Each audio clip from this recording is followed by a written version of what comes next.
What's Up, le podcast des acteurs de l'énergie qui décrypte les grandes tendances du marché.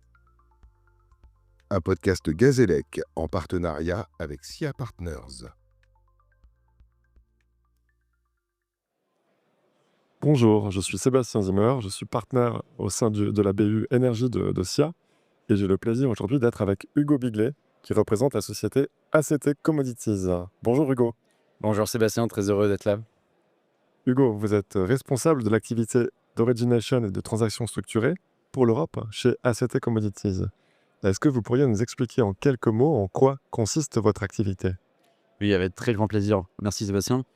De notre côté, donc ACT Commodities, on est un des principaux fournisseurs mondiaux de solutions environnementales basées sur le marché. En d'autres mots, on propose à nos différents partenaires, plus de 9000 à travers le monde, depuis 2009, d'avoir un accès marché direct sur plus de 80 commodités environnementales différentes, dans différentes solutions qui permettent de décarboner différents scopes de leurs émissions. Très bien. Et alors aujourd'hui, on va parler de flexibilité verte, puisque c'est le thème de ce podcast. Est-ce que vous pourriez nous expliquer, Hugo, ce qu'on entend par là, brièvement, ce qu'est la flexibilité verte et surtout pourquoi c'est important aujourd'hui pour vos clients et pour ACT Commodities ? Tout à fait Sébastien, je pense que c'est très important de commencer par là.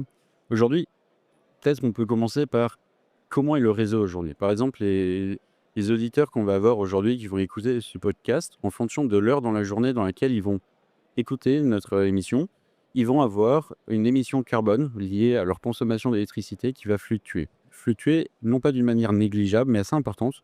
En réalité, sur le marché français, par exemple, ça peut fluctuer du simple au double, en moyenne sur l'année, s'ils le regardent pendant la journée ou s'ils le regardent pendant la nuit.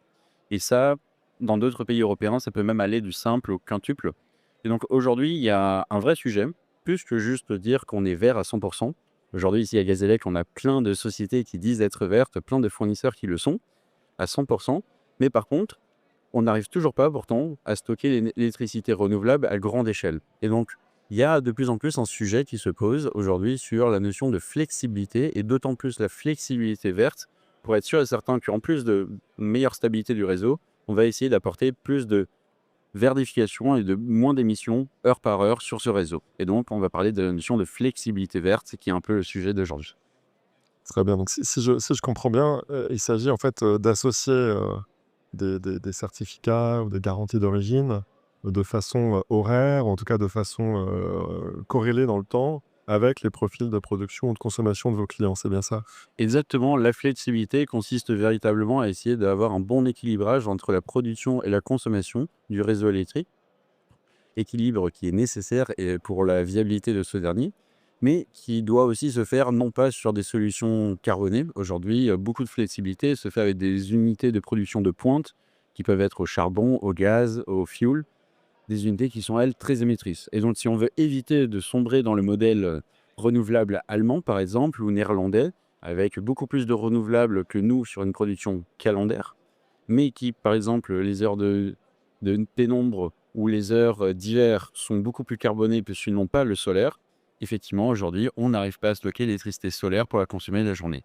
Ah, l'année, excuse-moi. Très bien. Et alors comment concrètement vous aidez vos clients? Comment vous aidez vos clients à se décarboner sur leur consommation au travers de votre activité et je pense de l'expertise cœur d'ACT Commodities qui me semble plutôt, en tout cas connue historiquement, pour être actif dans le trading, notamment de certificats divers et variés.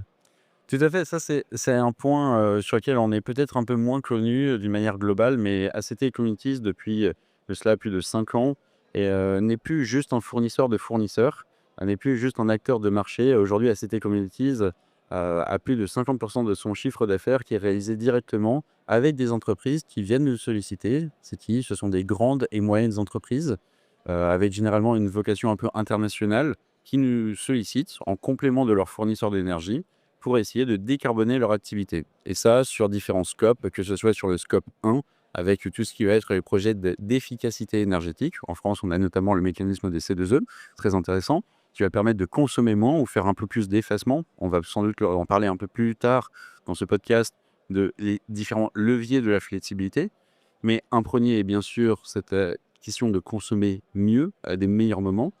Ensuite, effectivement, le scope 2 qui va être avec tout ce qui va être en lien avec les garanties d'origine, qu'on va sans doute pouvoir un peu plus discuter au cours de ce podcast aussi, est très essentiel, mais qui va pouvoir certifier cette qualité verte de l'électricité qu'on va consommer et qui est un des grands leviers du scope 2. Et ensuite, le scope 3 qui lui va être traité soit avec de la décarbonation avec par exemple des offsets ou sinon même le traiter le scope 2 et 1 de nos fournisseurs qui représentent le scope 3 pour les entreprises. Donc, je comprends que vous êtes actif sur l'ensemble des scopes 1, 2, 3. Exactement, exactement Sébastien. ACT, on essaye d'être de A à Z, que ce soit en amont, exactement sur ma partie d'origination, c'est-à-dire travailler directement avec les producteurs sur les différents produits sur lesquels on va travailler, comme jusqu'à aller sur le consommateur final, qui va quand même être une grande entreprise, pour se décarboner. Et vous avez évoqué, Hugo, les différents leviers qui sont actionnables pour aider vos clients dans leur cible de décarbonation. Est-ce que vous pouvez nous citer ou expliciter plus précisément quelques-uns de ces leviers? Exactement, je pense que c'est assez intéressant de comprendre un peu mieux le réseau électrique en lui-même avant de parler de garantie d'origine par la suite. Aujourd'hui, le réseau électrique, si par exemple on prend le réseau français, c'est environ 520-530 TWh d'énergie traitée en 2024 par exemple, sur lequel environ 350 sont du nucléaire, 75 de l'hydraulique, 50 TWh vont quant à eux être par rapport à de l'éolien et seulement environ 25 du solaire. Pourquoi je présente ces différentes solutions? C'est qu'aujourd'hui, on essaye tous de s'approprier ces environ 100 TWh de renouvelables. Et donc aujourd'hui, pour essayer de stocker ces différentes solutions et avoir un réseau un peu efficace, la flexibilité verte, elle est adressée comment? Elle est adressée par 3 grands leviers. La première va être bien sûr la question un peu de stockage. On connaît tous avec les STEP, par exemple en France, on a environ 5 gigawatts installés de STEP, donc ce sont ces barrages qui permettent de pomper de l'eau pendant les heures où on a envie de stocker l'électricité et ensuite de les returbiner par la suite. Les batteries, qui aujourd'hui sont encore relativement modestes, donc ça va être la partie plutôt stockage. Deuxième grand levier pour la flexibilité verte, quant à elle, va être plutôt ces unités de production de pointe, donc d'urgence, avec notamment les centrales gaz qui sont nécessaires pour le système électrique pour répondre au pic de consommation, ou les unités de défacement. Et justement, comme on disait, aujourd'hui, l'effacement est aussi un des principaux leviers qui peut être considéré pour essayer d'avoir cette stabilité verte. Quand on a trop de consommation, juste on essaie de couper la consommation. Et le dernier outil qui va être lui les interconnexions avec les autres pays européens. Aujourd'hui, on bénéficie d'un bon grid européen qui nous permet d'exporter facilement vers l'Allemagne, vers les Pays-Bas, via l'intermédiaire de la Belgique et ensuite également d'importer ou exporter avec l'Espagne. Aujourd'hui, ce sont donc ces 3 leviers qui vont représenter la flexibilité verte. Très bien, c'est très clair. Je vous remercie beaucoup, Hugo. Aujourd'hui, je comprends quelles sont peut-être une dernière question, parce que le temps file. Mais comment vos clients se projettent? Comment vous projetez l'évolution de ce marché, des besoins qui sont liés à ce qu'on appelle la flexibilité verte dans les prochains mois, les prochaines années? Comment vous voyez évoluer les enjeux de vos clients, les enjeux en tout cas auxquels ils font face et l'évolution de leurs besoins? Aujourd'hui, justement, si on veut adresser la question de flexibilité verte, ce qu'il va falloir faire, c'est essayer d'avoir un meilleur matching temporel aussi de la consommation d'électricité qu'ils vont avoir et surtout de la tribu vert. Donc, se pose de plus en plus la question d'un matching plus précis.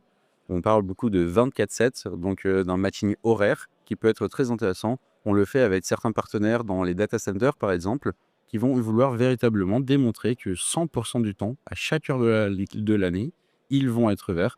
C'est une des solutions qui peut être adressée pour essayer d'adresser la question de la flexibilité verte. D'autres solutions seraient d'avoir une meilleure généralisation, d'un meilleur matching temporel. Aujourd'hui, en Europe, on a encore beaucoup d'acteurs qui utilisent des garanties d'origine sur une base calendaire ou même de 1 an et demi avec 18 mois, par exemple, comme aux Pays-Bas, l'Allemagne et d'autres pays. Très bien, oui. Donc ce matching temporel pourrait constituer une forte incitation à développer davantage et accélérer le développement des productions et des consommations renouvelables, l'un n'allant pas sans l'autre. Exactement, Sébastien. Aujourd'hui, si on veut que la garantie d'origine ait une pertinence, donc qu'elle ait un prix, ou si pour moi la pertinence, elle va aussi de pair avec le prix, parce que c'est un signal prix pour les producteurs, il faut que celle-ci soit pricée de la sorte. Et donc, il faudrait aussi potentiellement que les heures solaires puissent se distinguer par rapport aux heures d'hiver de pointe où on a besoin de verre également. Très bien, merci Hugo. Je vous propose de finir sur ces mots. Je vous remercie beaucoup Hugo pour ces éclairages qui auront intéressé fortement nos auditeurs, j'en suis convaincu. Et je vous dis à très bientôt Hugo. Merci. Merci beaucoup. What's Up, un podcast Gazélec en partenariat avec SIA Partners. Disponible sur YouTube, Apple Podcast, Spotify et Deezer.